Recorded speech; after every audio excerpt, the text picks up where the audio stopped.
Oh, okay. Yeah. Oh shit, that's right. I am. I'll see if I can edit this. Yeah, I'm probably gonna have to move closer to my recorder's being a complete bitch. Um, hey, what's up? Sorry about the sound of that. That was pretty shit.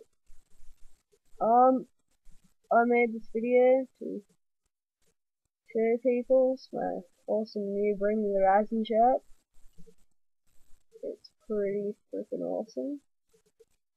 I'll show you it, and when I talk, I'll probably have to be really close up. Not too sure if you can, see the straighten my hair today. I use hairspray, I use gel on the tips of my hair to make it just completely awesome. It's kind of snuffed up now, but I don't know. This thing with dick and it tried to mess up my hair. I nearly stabbed him in the face with a pen there, so yeah, well, I'll show you my Bring Me the Horizon shirt.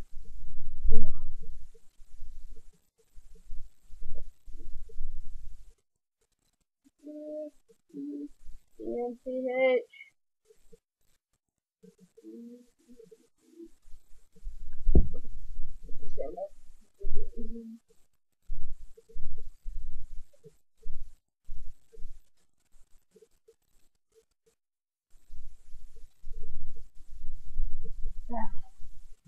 Yeah, so that was it.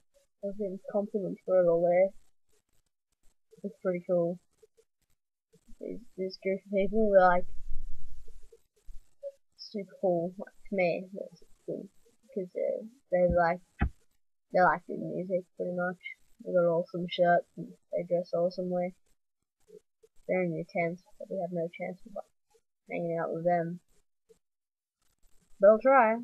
Well, anyways, they're like, hey kid with the hair, because they noticed that I straightened my hair. And they're like, can I have that shirt? And I was like, nah. And they were saying how awesome my shirt was, the Bring Me the Horizon shirt. And then the dude was like, take it off, take it off. He's from Sweden, so he had more of a Swedish accent. And he looked pretty cool. He's got like cool hair and stuff. Blonde straight through it. Anyways, yeah, and then Daniel, year 9, was like, oh, cool, you straighten your head there. I was like, yeah, it's pretty cool, doesn't it? Yeah, it's awesome. Anyway,